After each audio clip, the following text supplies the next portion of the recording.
Pænt goddag, velkommen til. Mit navn er Michael Dahl, og jeg vil nu demonstrere, hvordan man udbener fjerkræ, i dette tilfælde en fransk bærvariant, som eksempelvis kunne bruges til juleaften, og så netop tilføje de her svisker og æbler, som vi gør på normal vis også, og dermed kunne få en lækker og helt steg ud af det, i stedet for den traditionelle, hvor vi skal til at udbene den efterfølgende. Følg med her. Her har vi vores franske bærvariant til at ligge med brystkødet opad. Det første vi gør, det er at vende den om, så vi kan komme til at snitte den op i ryggen, så vi beholder brystkødet intakt. Vi slår et snit ned langs ryggen, ned langs rygsøjlen her, og så begynder vi bare lige så stille og arbejde os ind igennem kødet, der lige løsner lidt op, så vi har lidt plads at arbejde på. Det, der er vigtigt ved det er, at vi simpelthen får så meget kød som muligt til at blive på skindet, og ikke kommer til at sidde på knoglene.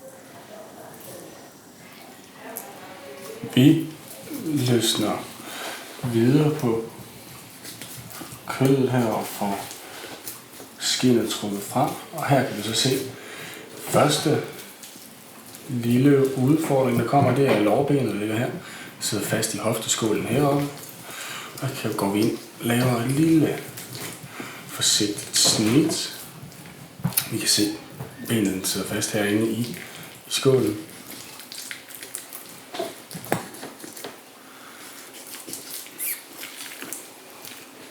Og så skulle vi meget gerne let og elegant kunne komme ind og få skåret den sele, der nu sidder herinde i, få skåret ind over. Lige befri benet lidt bedre.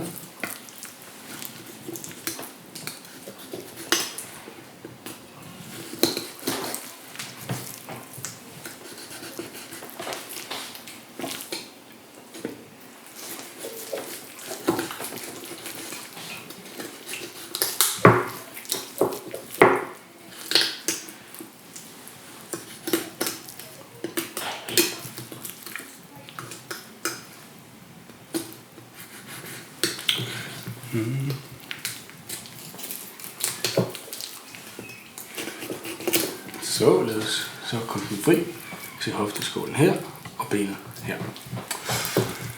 Så fortsætter vi egentlig med låret her, hvor vi lige så stille skal have skrabt ned, så vi igen får kød til at blive på selve skindet og ikke sidde på benet, da vi jo lige med et øjeblik vil trække benet væk. Nu er vi kommet ned til knæleddet. Og på samme måde som før, her er det lidt nemmere at komme til. Går vi ind og skærer igennem leddet og får fjernet vores overlår. Så har vi nederste ben hernede, der sidder en masse sener, som vi lige skal, en masse muskler og så videre, som gør, at den selvfølgelig kan gå rundt. Dem skal vi have løsnet.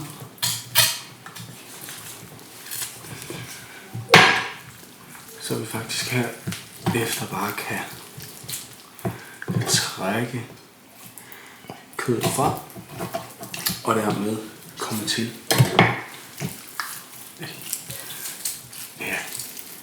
fjerne benet. Det vil sige, som ofte så lader jeg lige foden blive på, for at holde den lukket. Således. Så skal vi egentlig bare have vendt den op, så vi får lukket den sammen igen. Så nu vi får fjernet låret, og vi kører videre opad og går ind og fjerner nu vingen, der sidder heroppe. Her sidder støtten til selve vingen, så den kan vi sagtens bare følge ned herop til toppen, hvor så kravbenet det kommer.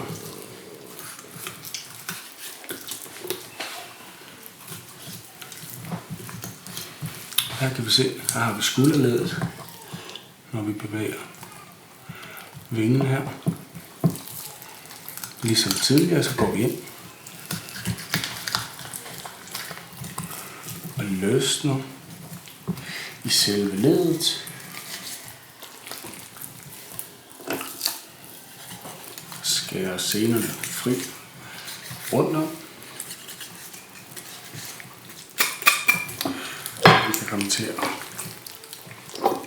trække vores kød af og fjerne benet, så der ikke sidder noget kød der. Ja, vi er nu nået ned til albueleddet på vores kære lille and, der finder sig lidt af hvert. Vi går på samme måde ind, som vi har gjort tidligere, ind igennem leddet, skærer senerne over, og dermed får vi løsnet yderligere et ben. Og så vil jeg sige, så har vi faktisk det nederste ben, der har vi meget, meget minimalt kød, så der vil jeg sige, den gemmer vi og bruger til saucen, når vi skal koge den. Så har vi faktisk fjernet lår og vinge på på halvdelen af anden, altså på den ene side. Nu skal vi have, ligesom lige have løsnet den øvrige del af vingen, den mere indvendige del af det.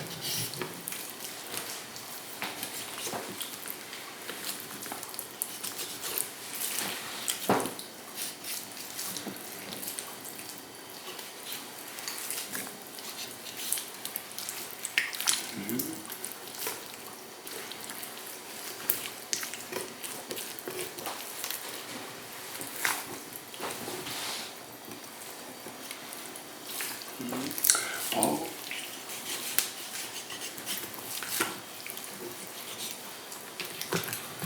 her bliver vi til en lille bræk, for vi så netop kan komme ind og få løsnet. Således, så vender vi fuglen op, og så gør vi bare præcis det samme på den modsatte side. Løsner op i skindet, så vi har lidt rum at arbejde med.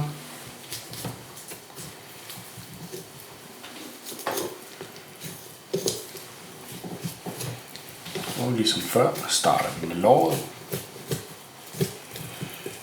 Vi kan allerede se, at hofteskålen kommer til syne her, når vi bevæger vingen eller låret.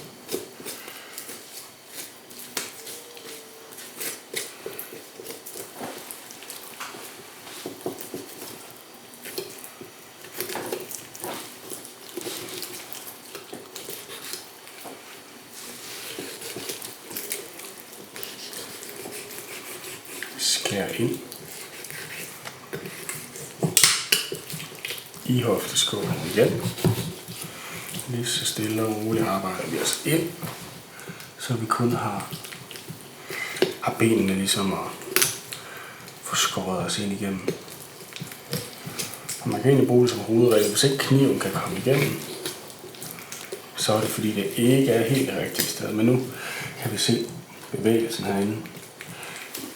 Vi er helt på rette vej, så vi skal bare lige virke lige så stille med kniven for at få det løsnet. Nu skal vi have fjernet overlåret.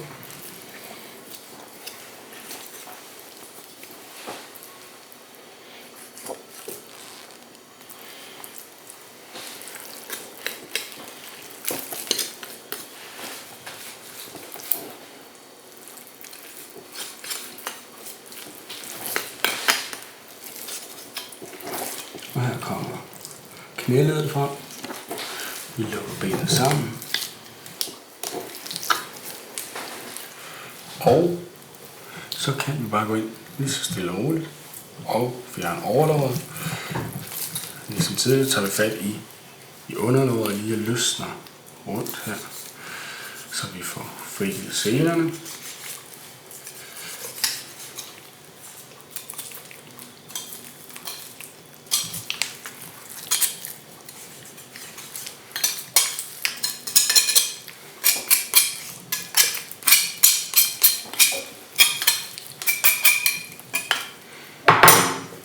Og så kan vi lige stille og roligt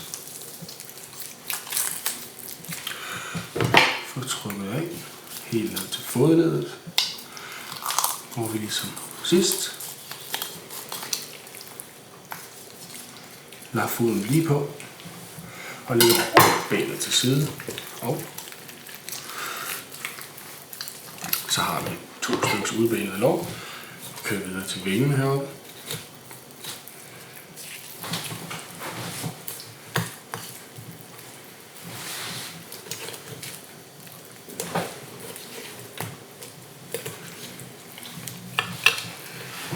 Og vi kan se her, vi kommer ind til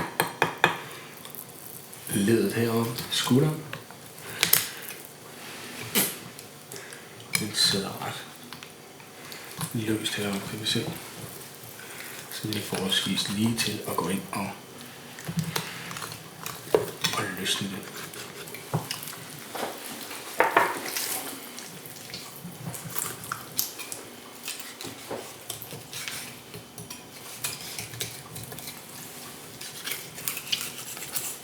Vi bruger selve vinden som håndtag, så vi ligesom har bedst muligt fat på vores and.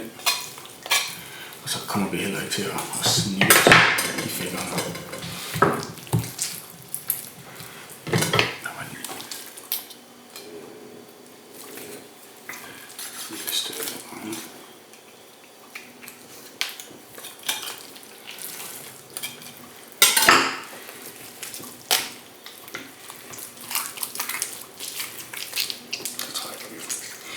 Begge benene ned, og så kan vi bare lige brække det modsat. For det meste så popper det simpelthen bare ud af albueledet, i stedet for at brække sådan her. Det gør ikke rigtig nogen forskel. Vi går igen ind og skærer fra, så vi har til vores lækre form. Nu har vi dermed pillet vingeben og lårben fra vores and. Nu er det så bare den sidste del af kroppen, vi ligesom skal have skåret fra. Vi kan sagtens skære igennem ribbenene her.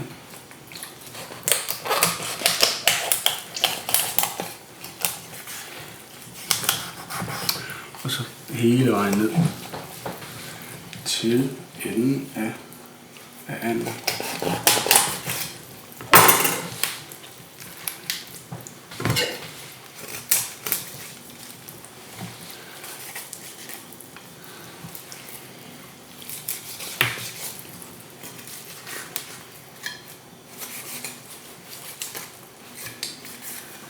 Således. Det var ryggen. Så mangler vi bare brystbenet, hvor det selvfølgelig er utrolig vigtigt, at vi har ladet det gode brystkød blive på, da det jo er at det vi til gode ser ved denne udskæring af den tilberedningsmetode.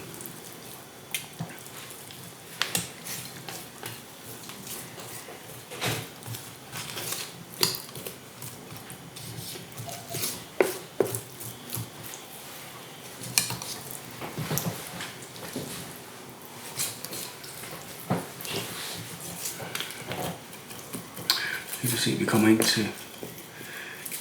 til brød. Det midterste brystben her, som vi venter med at skære videre fra. Nu skærer vi ned i den anden side. Så det eneste, der faktisk til sidst hænger, det gør, at den sidste del af ribbenet ligesom er tilbage og holder fast på brystkødet er det midterste stykke, fordi så kan vi nemlig komme ind, og så tager vi egentlig lige vores kniv ind, og dermed løsner den sidste del. Og her kan man sige, at her sidder lidt brystkød tilbage. Der kunne jeg godt have været lidt skarpere, så det er selvfølgelig op til jer at komme endnu tættere på. Her har vi nu hele vores udbagede and, de 2 dejlige bryster. Vi har 2 alle lår her, og så har vi så de 2 vinger heroppe i toppen. Vi kan nu fylde anden op med fars, med æbler og svisker, som man normalvis gør til jul. Man kan putte i lige præcis, hvad man nogle gange har lyst til. Hvorefter selvfølgelig sørge for at komme noget ned i hullerne hernede ved lårene og ved vingerne, så de også bliver forseret.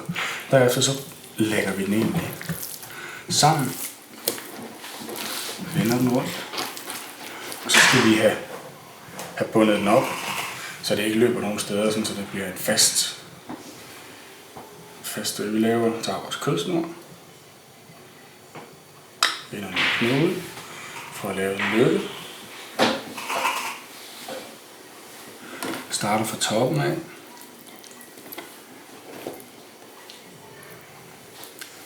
Kommer til. Og så lægger vi. Skal lige ind under her. Trækker snoren ind. Den her. Og strammer lidt til.